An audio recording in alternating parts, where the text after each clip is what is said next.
sampai kapanpun dunia akhirat bahwa Anas tidak ada urusan dengan Hambalang. Udah, itu saja. Anas mau bilang bahwa makin berseberangan dengan Pak Jokowi makin sehat lah barangnya gitu, badannya. Atau gimana? Ya yang berani berbeda itu biasanya lebih sehat. Gitu. Dulu yang disebut simbol kekuasaan itu mana? Cendana kan. Di luar cendana nggak ada kekuasaan kan. Sekarang pejaten ini ya kan. Pejaten total politik. Jangan pancing-pancing. Waktu keluar dari Bandung ini merasa dunia politik berubah atau sesuai dengan prediksi, Mas? Saya membayangkan situasinya tidak seberat sekarang ini ya.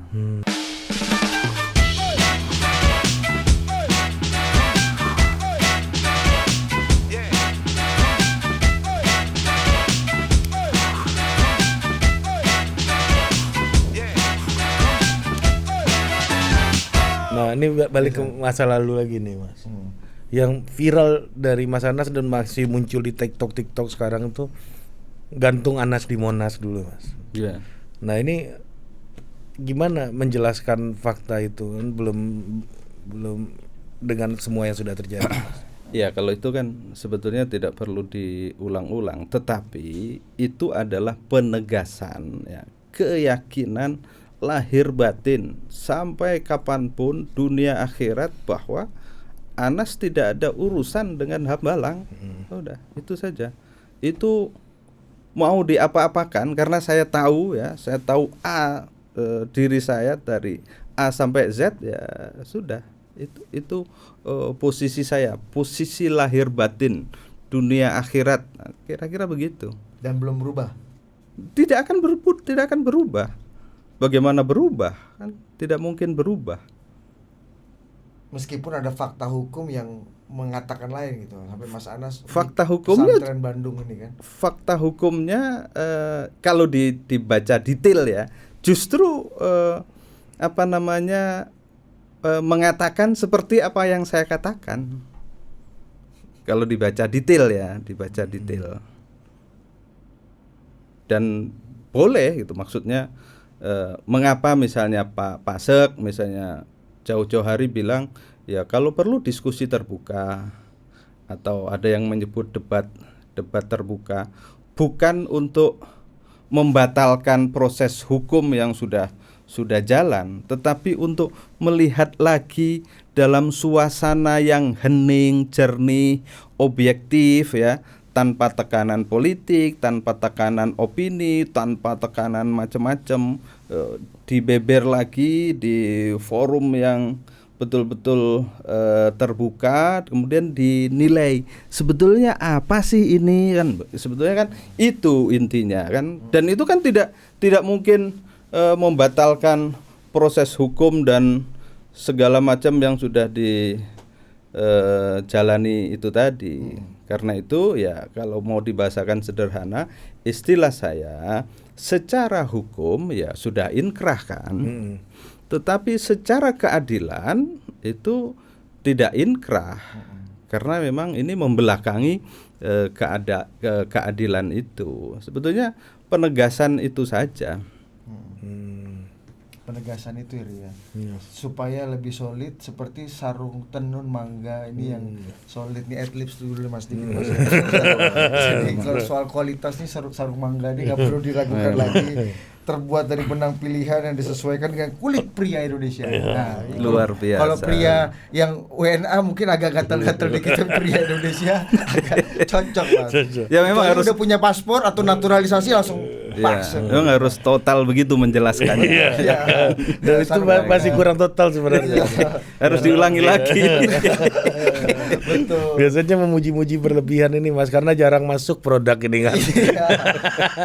Ini kan baru mangga, nanti berikutnya ya jeruk, duren, pisang jambu ya. Memang ini teknologinya mutakhir lah, seperti teknologi politik sekarang. Nah, ini balik lagi kita bicara soal hikmah sedikit Mas dari apa yang terjadi dengan Mas Anas. Kita tentunya nggak akan masuk ke dalam kasus hukumnya segala macam secara detail. Juga gitu. Iya kan. apalagi disuruh membaca detail tadi udah males udah langsung kan. Itu satu permintaannya sudah pasti kami nggak akan kerjakan. Males juga baca detail kan. Nah, berarti kalau banyak yang mengatakan bahwa sehebat apapun Anda, jangan lawan presiden yang masih berkuasa. Banyak yang bilang kayak gitu dari apa yang terjadi dengan Mas Anas dan melihat refleksi dari situasi hari ini juga. Setuju nggak dengan pernyataan itu, Mas? Kalau terkait dengan saya waktu itu ya saya setuju dengan kata-kata itu, ya kan. Tapi tergantung presidennya gitu. Ya bukan, maksudnya gini. Kalau Anda presidennya, saya ngelawan, kemudian Anda berlawanan dengan saya dan Anda berlawanannya dengan fair, ya kan? Ya mana mungkin fair. Ya, namanya andaikan kan, ya kan nggak apa-apa lawan gitu. Tapi kalau Anda melawannya dengan cara yang tidak fair, menggunakan peralatan-peralatan yang tidak seharusnya digunakan, ya sudah. Kalau maksudnya kalau nggak berani ya sudah, jangan lawan, balik ke rumah aja tidur gitu. Tapi kalau berani ya lawan kan gitu. Karena begini, ada orang yang ideologinya itu yang penting ikut menang, ya kan? Atau ada yang penting selamat. Tetapi ada juga orang yang ideologinya mau kalah, mau menang, tapi saya teguh dengan keyakinan saya. Nah, kalau orang yang dengan teguh dengan keyakinannya itu, ya kalau waktunya ngelawan, ya kalau nggak ngelawan sakit dia. Karena keyakinannya yang sakit. Keyakinannya yang akan tersakiti. Meskipun kan ujungnya gitu. Bisa kalah, sangat mungkin kalah. Bukan kalah ini bos, nyungsrep bosnya. Kalah. Iya kan, karena maksudnya kan gini Mas, dari tadi Mas Anas bilang secara hukum ingkrah, tapi secara keadilan ini menurut Mas Anas belum, ya kan? Artinya kan Mas Anas belum bisa terima sepenuhnya ini. Oh, saya nggak akan pernah terima. Ya ini sampai kapanpun nggak akan pernah terima. Tetapi kan realitas yang sudah berlaku itu kan ya harus diterima. Tetapi bahwa saya dianggap ya dan dihukum sebagai penjahat hambalang, itu yang tidak akan pernah saya terima sekecil apapun itu. Karena bukan itu gitu. Kan begitu, ya kan? Ini itu soalnya. Masih mau ngelawan atau gimana? Ya, bukan ngelawan. Atau berupaya merehabilitasi nama nggak dengan berdakwah kemana-mana untuk merehabilitasi nama gitu? Kalau nama kan itu kan urusan bumi saja, ya kan? Sebetulnya urusan bumi saja. Dan kalau ini konteksnya pertarungan politik, itu kan hanya pembunuhan politik saja kan gitu. Biar mati secara politik kan begitu aja kan. Ya. Mati secara politik itu ya urusannya kan sebetulnya kan urusan dengan rakyat juga kan gitu. Kalau yang menentukan mati tidaknya kan rakyat juga. Kalau rakyat mengikuti dan percaya dengan alur ini ya kemudian mati kan begitu aja. Kalau rakyat kemudian pelan-pelan berpikir, mencari, mencerna sendiri kan belum tentu juga mati. Dan mati atau hidup dalam politik itu kan hal yang biasa saja. Nah, ini kan? Sebagai orang yang berpengalaman berhadapan dengan presiden nih Mas, saya mau nanya Mas Anas. Pengalaman agak tinggi. Agak dalam. Karena sekarang ada banyak orang yang berupaya juga mencari posisi gue lawannya gimana nih. Nah, makanya Mas, ketika berhadapan dengan presiden seperti apa yang harus dilawan, presiden seperti apa yang nggak usah kita lawan lah gitu. Kalau bagi Mas Anas, kalau dulu kan Mas Anas tergerak melawan nih karena presidennya nggak cocok sama Mas Anas atau mau? Bukan. Karena sekarang kita jujur Mas, bingung nih Mas. Lihat mana yang oposisi, mana yang koalisi. Iya, semuanya ngaku korban pula sekarang. Keliru saya. Jadi sebetulnya poinnya bukan saya melawan presiden, tetapi bahwa bentuk konstruksinya seperti melawan presiden, ya itu peristiwanya. Tetapi kan yang paling pokok sesungguhnya adalah bahwa saya tidak boleh kehilangan hak kemanusiaan saya sebagai orang yang merdeka, kan itu, ya kan? Saya kan orang yang merdeka, warga negara yang merdeka, yang hak saya dilindungi oleh konstitusi. Karena itu saya kan sebagai warga negara kan tidak boleh diperlakukan tidak adil, kan prinsipnya kan hanya itu sebetulnya, nggak ada soal lain. Nah, karena itu kalau kita bicara hal-hal seperti ini, sebetulnya saya tidak terlalu suka menyebut nama orang, ya kan, tetapi saya lebih suka menggambarkan peristiwanya agar peristiwa itu menjadi pelajaran gitu. Jangan sampai itu terjadi pada Mas Ari, terjadi pada Mas Didi, terjadi pada orang lain lagi. Kan itu aja yang paling pokok. Karena yang pahit, yang getir seperti itu kalau terjadi berulang-ulang ke orang yang banyak kan, dan itu karena kekuasaan yang dikelola dengan tidak proper, kan jadi tidak indah untuk masa depan Indonesia. Hanya sesimpel itu. Dan itu tidak banyak atau tidak menyebut orang itu sebetulnya ya untuk membatasi agar yang namanya benci dan dendam itu tidak mendapatkan ruang gitu. Karena kalau selalu orang yang dibicarakan kan gitu, itu kemudian bisa membuka ruang untuk tumbuhnya benci dan dendam kan gitu. Nah, kalau perspektif politisi murni, nggak mungkin nggak dendam nih kan gitu. Pasti akan dendam, pasti akan nyari jalan untuk balas kan gitu. Nah, kebetulan saya bukan politisi murni, saya politisi kesasar saya ini ya, gitu. Politisi kesasar. Jadi masih terbatas ini. Nah, karena itu ya apa politisi kesasar apalagi nih Mas? Apa bedanya politisi murni sama politisi bekas ketum PBHMI itu gimana caranya kita nggak menilai politisi murni itu? Ya bukan, maksudnya terjun ke dunia politik atau partai itu kan bukan sesuatu yang direncanakan, dicita-citakan dari awal kan, ya karena kan saya masuk karena diminta untuk membantu kan awalnya kan, ya ya kan diminta untuk membantu, ya membantu kerja baik, kerja maksimal. Banyak orang melihat, oh bagus juga ini kalau diteruskan kan, cuman begitu. Itu aja yang kemudian jadi ketua umum kan, hanya itu, sesimpel itu kan gitu. Bukan karena direncanakan dari awal, kemudian bukan karena hebat, bukan, ya karena proses yang sesimpel itu. Saya merasakannya seperti itu, dan karena itu saya tidak mau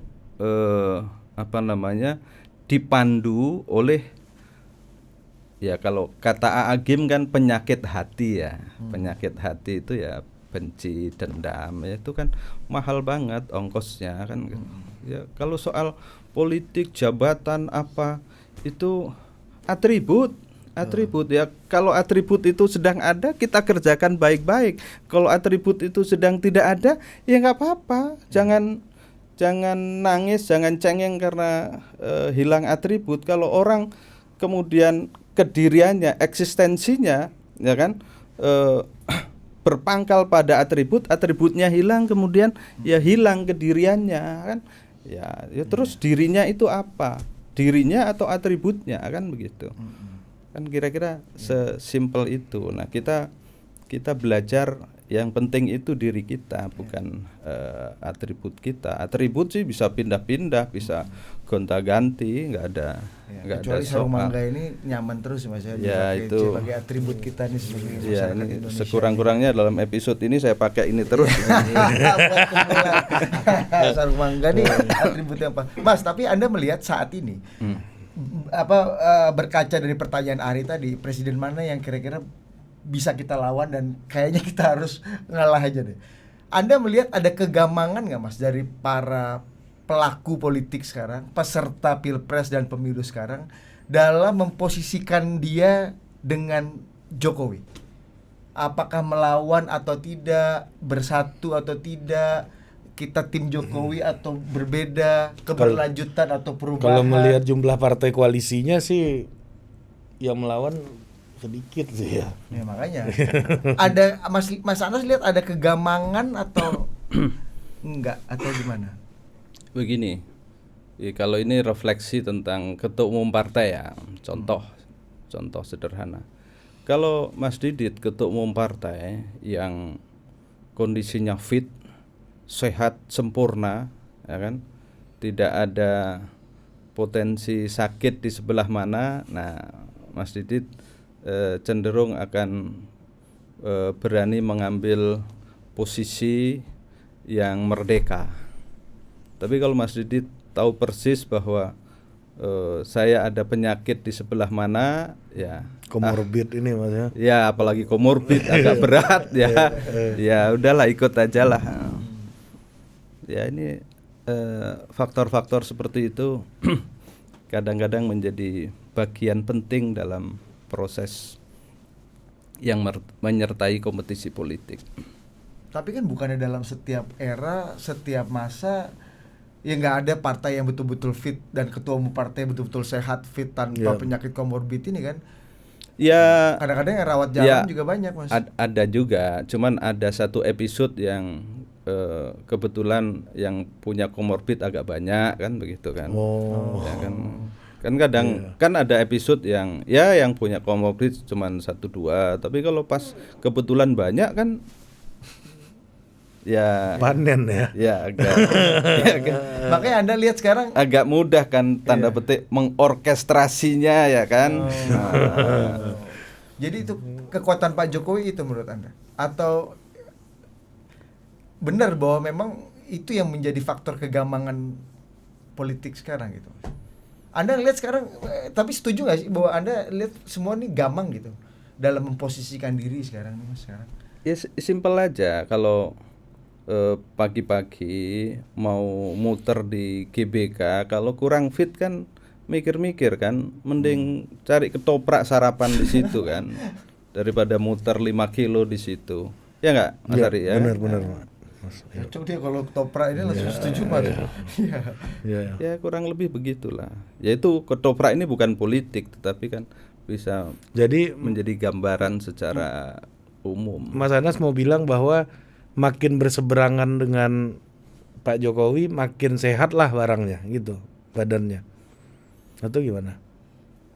Ya yang berani berbeda itu biasanya lebih sehat.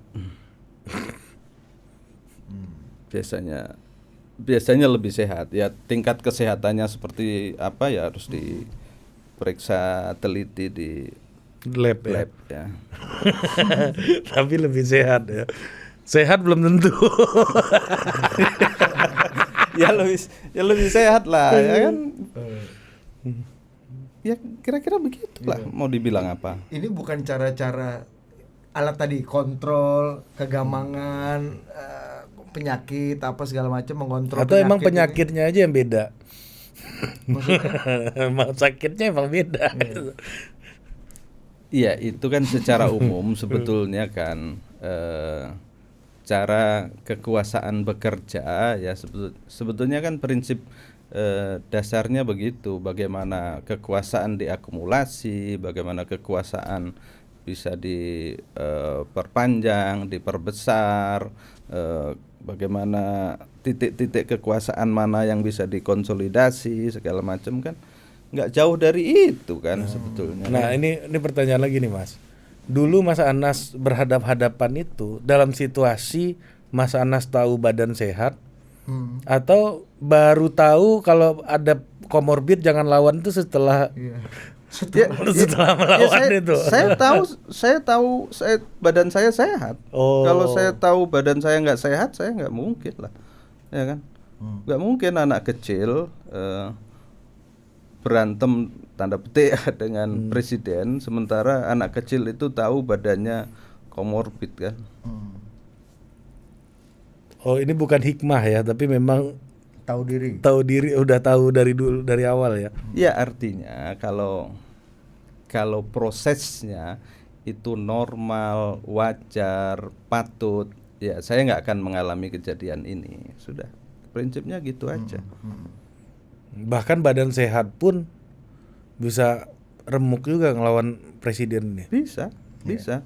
Badan tidak sehat pun, sakit pun bisa aman juga, tergantung. Tergantung punya alutsista bagus. Orang sakit tapi alutsista bagus kan juga bisa menang kan, Mas? Iya, kalau jadi ada orang sakit yang tidak dikatakan sakit, ada orang sehat yang harus dipaksa sakit kan ada. Bagus banget nih, bagus banget itu. Ilmu kehidupan ini. Iya, ilmu kehidupan. Iya. Mas, tapi wajah politik kayak gini ada yang mengungkapkan gitu ya. Wah, ini orde baru nih. Cara-cara orde baru nih kayak gini nih. Termasuk kita lihat Presiden Megawati juga sempat menyiratkan itu ya. Ini adalah orde baru, kita lawan. Oh masa sih? Itu Presiden Megawati bicara gitu. Ya kalau Bu Mega kan memang punya pengalaman pribadi yang pahit ya dengan orde baru, bagaimana prosesnya menjadi ketua umum, ketika sudah jadi ketua umum ada peristiwa 27 Juli segala macam lah ya kan. Itu memang punya pengalaman pribadi seperti itu. Jadi kalau Bu Mega mengingatkan, ayo jangan mundur tapi maju ya kan, beliau punya hak moral lah untuk mengatakan itu dari pengalaman orde baru dulu ya kan. Tapi wajahnya memang menuju wajah orde baru nggak seperti yang dibilang Bu Mega sekarang, Mas? Seberapa setuju atau tidak setuju Anda? Sejarah kan sebetulnya tidak bisa diulang ya. Saya tidak pernah menemukan repetisi sejarah dengan persis ya. Karena selalu ada bagian-bagian yang berubah, ada bagian-bagian yang bertahan. Jadi kalaupun ada yang punya keinginan praktek politik seperti zaman orde baru dulu, ya nggak bisa juga seperti zaman dulu kan. Zaman dulu kan kekuasaan itu relatif tersentral, monolitik kan. Sekarang kan kekuasaan tersebar kan.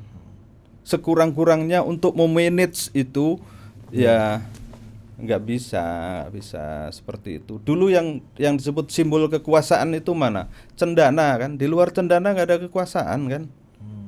Sekarang pejaten ini ya kan. Pejaten total politik. Jangan mancing-mancing. Ya kan. Mas Anas habis dari mana? Pejaten. Kan kekuasaan itu kan bisa simbolnya mana? Teguh Umar. Mana dulu pada zaman Gus Dur ada Ciganjur, Cikeas, mana lagi Hambalang, mana lagi. Jadi power itu terdistribusi. Betul. Ya kan, jadi nggak bisa juga persis seperti dulu. Jadi repetisi sejarah itu nggak akan terjadi. Tapi begini maksudnya ya kan.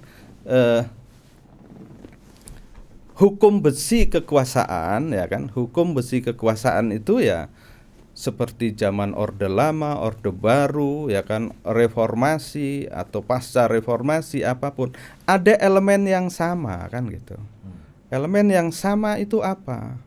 Bahwa pemegang kekuasaan itu biasa kalau ingin memperluas kekuasaannya, ingin memperpanjang kekuasaannya, langsung atau tidak langsung. Itu kan hukum besi kekuasaan seperti itu, ya kan? Sunatullahnya kira-kira begitu. Ya. Betul. Kira-kira begitu. Ya, makanya karena nature of politics, nature of power gitu. Ya, karena pengaruh sarung tadi kan saya harus pakai terminologi ini sunatullah ini kan, biar agak nyambung dengan sarung ini. Sarung mangga ini kan sangat nyambung dengan ya kan dunia religiusitas kita dan ini dia walaupun dia pakai sarung, salah satunya ayat Quran yang dihafal cuma Al-Fatihah loh. Nah, lu jangan bagus. Apalagi gua ayat kursi mulai belajar. Itu musir. Nah, jadi nonsens Mas menganggap Iya. situasi sekarang tuh agak mirip Orde Baru. Iya gini loh, kan ada elemen-elemen Orde Lama yang hadir di zaman Orde Baru. Ada elemen-elemen Orde Baru yang hadir di Orde sekarang ini. Nanti kalau ada Orde Baru lagi, ya itu kan hukumnya memang begitu. Ada yang berlanjut, ya kan, ada yang continue, ada yang berubah, kan begitu. Ditakar aja yang berubah berapa, yang berlanjut berapa. Tapi intinya ya kalau kita mau concern dengan demokratisasi kita, ya memang harus diakselerasi, ya kan. Kalau enggak ya gini-gini saja, itu maksudnya ya langgamnya lambat, kan gitu. Karena kan namanya itu tadi tradisi kuasa itu kalau bisa kan putarannya lambat. Jarum jamnya itu kalau bisa kan lebih lambat dong, ya kan. Yang di dalam, kalau yang di luar kan pengen jarum jamnya lebih cepat. Ya kan kurang lebih begitu. Kalau perlu jamnya dicepetin Mas. Ganti dulu kan. Kalau buat yang di luar ini kan. Dan kadang-kadang itu kan soal perasaan, ya kan, soal perasaan. Coba Mas Ari lagi di Jakarta, terasa itu putaran waktunya lebih cepat. Tapi coba pindah ke Jogja, itu nanti akan terasa lebih lambat, kan begitu. Pindah ke Solo saya nggak tahu, ya kan. Atau pindah ke ya itu soal perasaan, ya kan. Jadi ini perasaan aja ya. Kita ada suasana kayak Orde Baru lagi seperti yang dikatakan Presiden Iya, Megawati. tapi benar kata Mas Ana, gue pun juga baru sadar itu adalah simbol dari redistribusi kekuasaan. Iya. Pejaten, Tengku Umar, Hambalang. Hambalang, kalau Dulu Cendana, kalau dulu Cendana aja kan. Kalau kita disuruh bikin listnya bisa panjang tuh, Dit. Iya. Iya kan, ada Jateng, kode-kode Bos. lain lu tahu Iya. kan. Gunawarman ada, yang ada macam-macam kan. Semua jalan Ada kan, Joyo. Lembang kan. Ya, Lembang. Ada semua. Aduh. Betul. Iya. Artinya lebih jago ya berarti Pak Jokowi sekarang ya. Karena dengan kekuasaan yang terredistribusi seperti itu, orang menganggap beliau sekuat atau bisa Sentral. menjalankan. Apa yang membuat beliau bisa dianggap sesentral itu, Mas? Iya. Sekarang. Apa memang komorbid jamaah ini aja atau memang ada skillnya Pak Jokowi? Masa ada yang faktor lain? hanya faktor komorbid aja? Itu satu faktor yang menurut saya tidak bisa juga ditampik, itu faktor komorbid ini kan, ya kan. Itu fakta kok, ya kan. Tapi ada faktor lain yang ya Pak Jokowi belajar sangat cepat sebagai politisi, saya kira. Jadi suka saya bilang ya Pak Jokowi itu ya penulis skenario, ya sutradara, ya aktor utama, ya segala macam lah, saya kira. Admin kan semuanya. Ya bukan lah. Admin sosmed. Ya, bukan. Tapi maksudnya peran-peran pokok itu saya kira memang ada di makeup artist pegang langsung oleh Pak Jokowi. Jadi Pak Jokowi menjadi politisi yang geraknya sangat efektif, ya. Geraknya sangat efektif. Kalau Pak SBY dulu enggak ya? Enggak Ya, dia keinginannya efektif, tapi mungkin itu tadi tipenya berbeda, tipenya berbeda. Tapi apa yang membuat Pak Jokowi ini lebih efektif, Mas? Padahal dia nggak punya partai, nggak punya kekuatan politik yang established gitu ya, seperti bahkan mungkin kekuatan politik lebih established Mas Anas dulu kan punya partai kan, punya organisasi, bisa Dinda kan? Indonesia kan Mas Anas. Dia ada jokes ngomong sama Bang Khatib Basri, ngaku di sini, dia bilang susah gue dulu jadi susah kepala BKPM, nggak kan gue nggak ada BKPMD, oh beda sama Pak Bahlil. Ada BKPMD-nya. Emang udah ada sekarang? Ada. Dinda tolong dulu tuh Dinda diatur. Hipmi seluruh Indonesia. Adinda koban dulu lah Bang Dinda. Kau dulu kau kasih dulu Bupati Dinda. Hati Basri enggak punya gitu. Iya, enggak punya. PSI ini enggak punya. Iya kan memang ada hukum sosial bahwa apa namanya the power of networking kan itu ya bukan hal yang aneh kan itu. Tapi enggak Pak Jokowi apa sumber kekuasaannya sehingga bisa seefektif ini menurut bukan elit lama. Iya. Politik nasional kan? Ya efektif menggerakkan ini sumber-sumber power yang sedang bekerja aktual itu. Iya. Apa misalnya?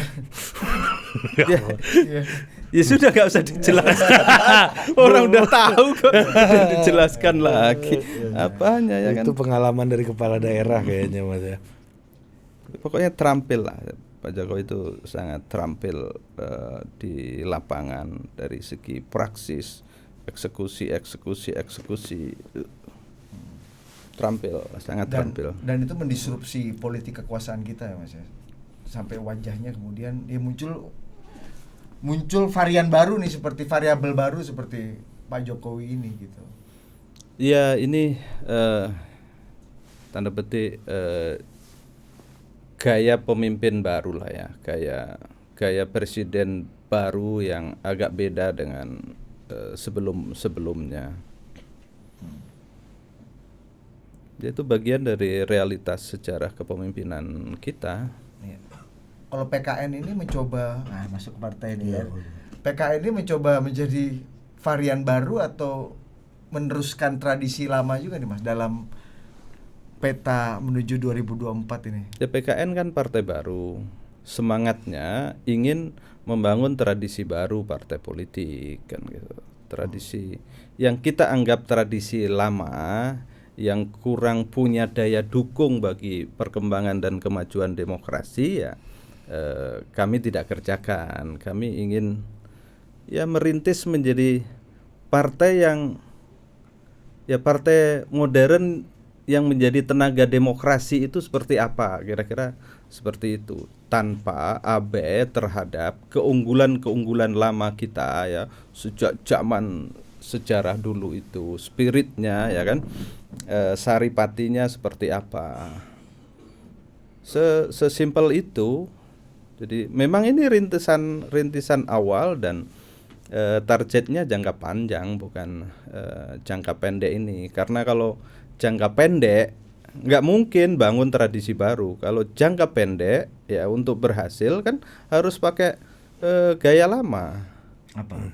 Ya gaya lama itu ya seperti yang berlaku lah kan gitu. Gaya lama itu misalnya ya kan, kalau mau partai yang sehat dan menyehatkan, partai itu kan harus padat gagasan kan. Nah, untuk menjadi partai gagasan yang diterima oleh pemilih di Indonesia itu kan butuh waktu kan gitu. Sekarang kan alat kontak partai dan politisi di Indonesia itu kan gagasan kan nomor 99 di lapangan ya, di lapangan. Gagasan kan kalah sama baliho kan. Ya kan? Gagasan kan kalah sama sembako. Apa? Sembako. Misalnya seperti itu. Sarung. Itu imbang-imbang lah. Paketnya lah. Ya, kalau begitu. Kalau sarung mangga ini gini gagasan juga tetap ada. Ada. Kalau pakai sarung mangga ini. Ya ini gagasan spiritual. Masuk barang ini. Izinkan kami untuk berbagi kepada sponsor. Ya, memuji berlebihan. Supaya mau lagi lah. Ya. Jadi memang kami sadar bahwa rintisan ini tidak mudah dan tidak bisa dalam waktu dekat, dalam waktu singkat.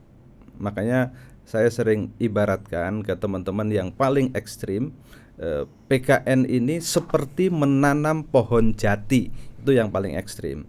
Ya, tapi kalau mau diperpendek ya seperti tanam kelapa lah ya kan.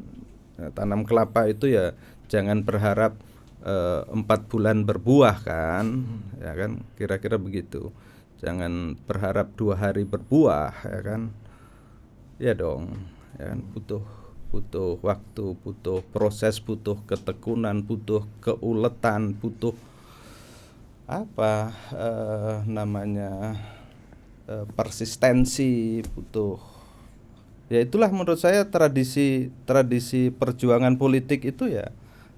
Begitu. Soal sekarang ini pasar sudah menerima atau belum itu soal lain. Anda mau bikin film festival atau film apa? Box office. Ya itu kalau film yang membawa pesan atau film yang penting melayani pasar kan gitu. Ya pilihannya seperti itu. Mas, bukannya ada gium gini Mas, politician goes where the voters are.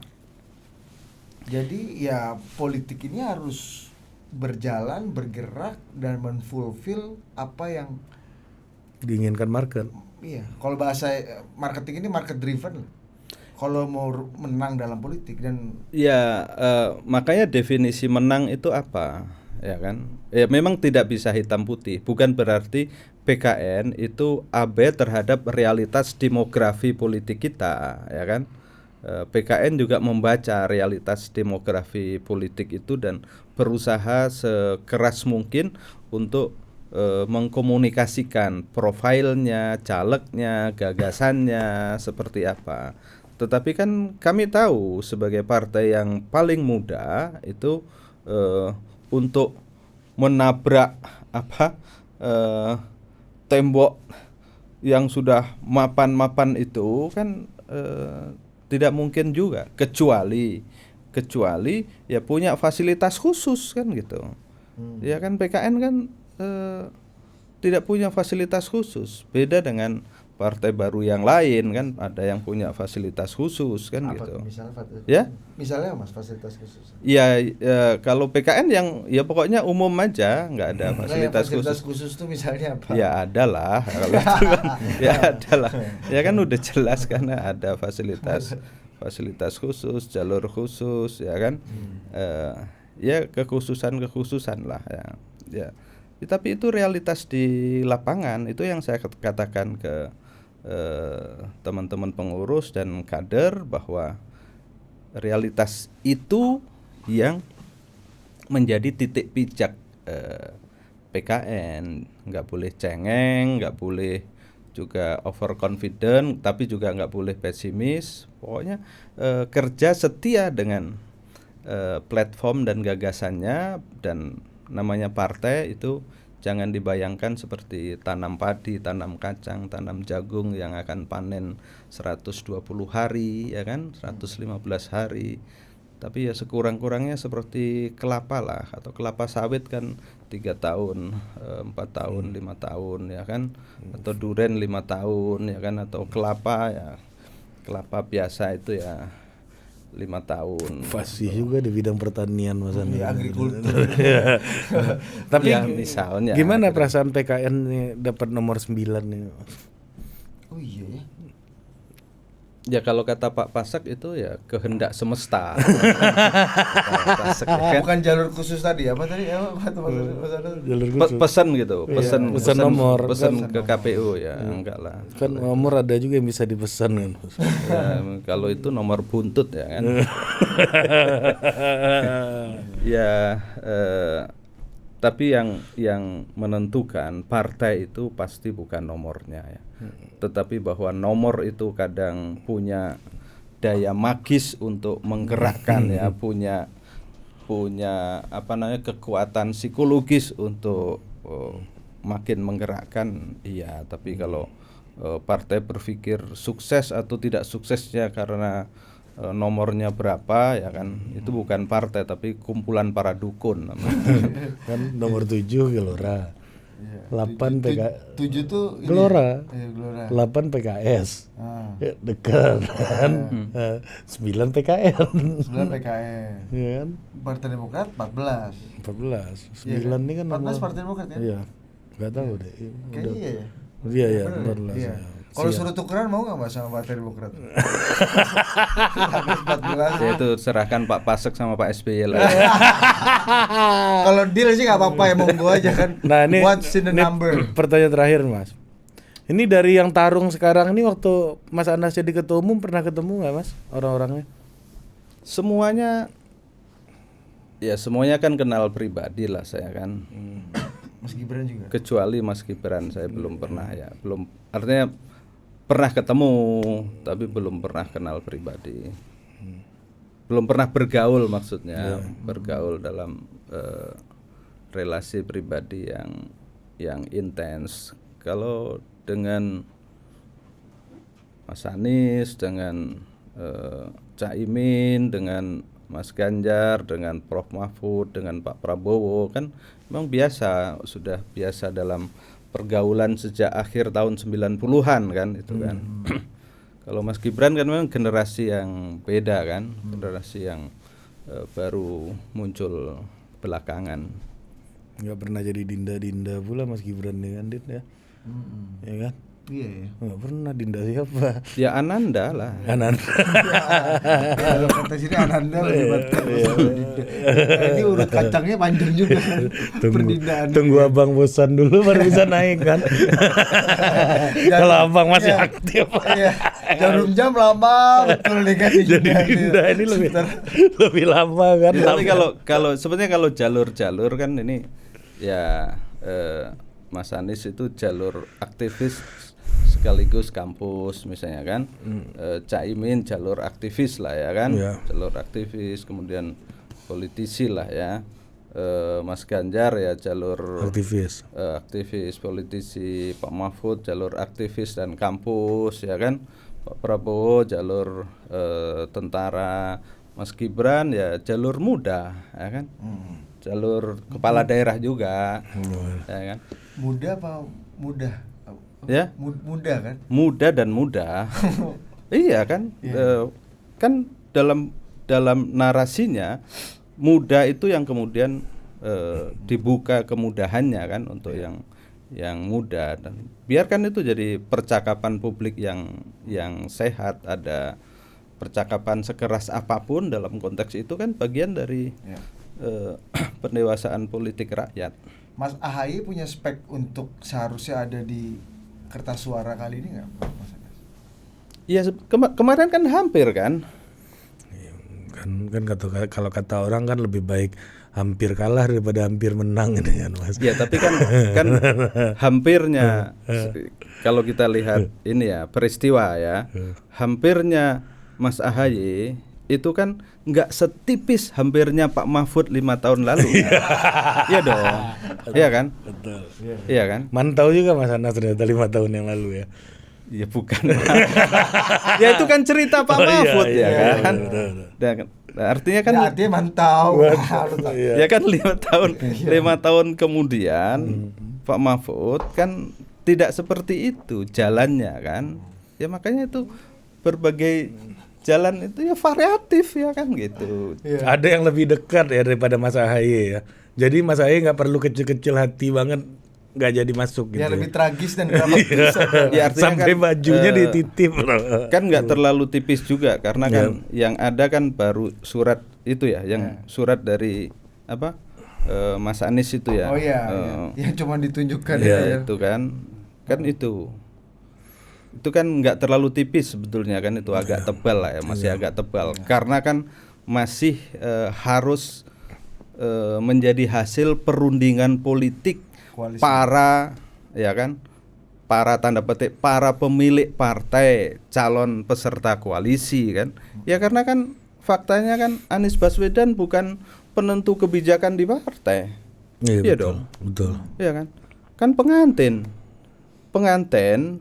kemudian punya pikiran mencari pasangan saya yang saya inginkan, saya Anies, saya inginkan pasangan saya AHY kan begitu. Itu kan dibawa ke orang tua masing-masing. Orang tuanya kalau belum setuju kan ya apa kuasanya Anies nggak bisa tanda tangan kok. Ya, tapi kan? Anda yakin Mas Anies sebenarnya dari lubuk hati dan strategis lebih mau Mas Agus dibanding Caimin? Iya, nggak tahu namanya hati batin, mana tahu kita baca ya. Kalkulasi Mas. Secara strategis. Secara kalkulator strategis. Elektoral ya. Ya saya kan hanya mendengar saja, mendengar pembicaraan politik bahwa kalau mau disimpulkan, deklarasi Anies AHY itu adalah deklarasi kekalahan Anies, deklarasi kemenangan Cikias, deklarasi kemenangan Demokrat. Itu aja yang pembicaraan yang saya dengar. Apakah pembicaraan seperti itu kemudian punya dampak sampai kemudian lahir pasangan Anies Muhaimin, ya kan saya nggak tahu, saya kan jauh di luar ring itu kan. Maksud Mas Anas berarti itu yang membuat Pak Surya nggak begitu berkenan gitu dengan pasangan ini. Nanti kalau saya ketemu Bang Surya saya tanya. Ya, ini terakhir banget nih. Terakhir terus. Waktu keluar dari Bandung ini merasa dunia politik berubah atau sesuai dengan prediksi? Saya membayangkan situasinya tidak seberat sekarang ini ya. Waktu itu saya membayangkan ya tidak se-complicated ini. Ini kan 3 bulan terakhir ini ada peristiwa-peristiwa politik yang kemudian membuat konstelasi baru yang saya kira banyak orang, bukan hanya saya, tidak membayangkan itu setahun yang lalu. Jangankan setahun yang lalu, kira-kira 6 bulan, 7 bulan yang lalu, apalagi ketika saya keluar waktu itu. Jadi ini realitas baru yang tidak terbaca secara detail kemungkinannya. Ya sebut saja setahun lalu ya kan. Jadi kaget juga ya berarti ya. Ya itulah politik ternyata memang sangat fluid kan, sangat cair, dan jadi kalau ada adagium yang menjadi penjuru politik adalah kepentingan, ya sebetulnya realitas ini mengkonfirmasi itu kan. Ya kayaknya waktu di zamannya Mas Anas dulu lebih certain ya situasinya, lebih pasti, lebih terukur ya. Ya mungkin pemain-pemainnya terlalu konvensional. Iya, Nah betul. sekarang pemain-pemainnya Lebih ya ada zaman baru, pengaruh apa namanya ML, Apa tuh? Mobile Legend. Mobile Legend. Ya. Pengaruh generasi itu mungkin. Dulu waktu ada acara Mobile Legend gitu, Pak Zulkifli Hasan ngomong, saya kira ini komunitas mobil antik. Oh gitu ya. Ya, wajar juga karena legend itu biasanya antik kan. Antik. Mobile kan bukan mobil. Pembinanya siapa pembinanya? E-sport? Janganlah. Ya, itu pengaruh mungkin pengaruh apa namanya realitas baru ini kemudian juga menumbuhkan. Kalau dulu masih konvensional lah Mas ya. Konservatif ya. Mas Anas memprediksi nggak akan habis secara politik dalam waktu cepat itu? Kalau dianggap masih pola konvensional gitu. Ya enggak lah, pasti enggak juga. Nggak nyangka juga. Ya enggak nyangka, pasti enggak. Siapa yang nyangka? Itu lebih konvensional tuh lebih kejam nggak Mas? Kenapa? Ya kalau itu kan menyangkut apa namanya gaya dan cara seseorang. Kalau itu kan tidak menyangkut apa namanya jiwa generasi, kan beda ya, atau jiwa zaman, kan hal yang beda itu. Kalau jiwa sekarang, zaman sekarang nggak sekejam dulu lah, atau sama atau lebih kejam. Atau lebih kejam. Ya lebih menarik lah. Oke Mas Anas. Yang konvensional terakhir ya, yang konvensional itu buat kita semua ya sarung mangga. Sarung mangga, betul. Konvensional, nyaman. Tapi jangan dibagi buat money politik ya. Kecuali mau sodako aja. Sedekah nggak apa-apa. Ya nggak bisa ini money politik. Ya orang bukan money Bukan kan. money, ya kan. Tergantung mau dibawa ke lokasi Car Free Day apa tidak? Dulu per suara berapa Mas? Kalau dulu per suara sekarang berapa dulu? Beda nggak? Ya, itu menurut saya realitas yang harus betul-betul jadi pelajaran. Kalau yang dominan, yang menjadi panglima itu politik wanipiro di lapangan, itu betul-betul harus menjadi kajian serius untuk dikoreksi. Itu destruktif. Tapi perlu sesi sendiri, jangan dilanjutkan sekarang. Termasuk kita bicara soal pendanaan partai politik, bagaimana penyataan partai politik, dan Mas Anas sih kayaknya, Mas gimana PKN di 2024 ya, kita ini seperti kelapa sawit dan batu bara. Enggak, bukan kelapa sawit batu bara. Tadi apa istilahnya? Kelapa. Dan kenapa batu bara? Itu cepet ya. Kelapa sawit batu bara itu cepet. Ya? Nikel enggak? Nikel. Kayaknya pengaruh banyak bergaul dengan itu kemarin, interaksi percawapresan. Iya, makanya itu wajah masam dan bahagia politisi yang datang ke sini tergantung fluktuasi harga itu, Mas Saudara. Oke, terima kasih Mas Anas sudah berkunjung ke Total Politik. Dan kita harap datang lagi Mas ke sini Mas. Iya Mas, banyak hal-hal yang kita mau diskusikan Mas. Udah soal partai tengah-tengah kan kita. Ya nggak apa-apa, tapi jangan berat-berat, yang ringan-ringan. Mana ada kita berat. Kalau berat-berat saya tutup begini. Ini udah mau 2 jam loh. Oke, terima kasih Mas Anas. Semoga proyek politiknya berhasil. Sampai jumpa.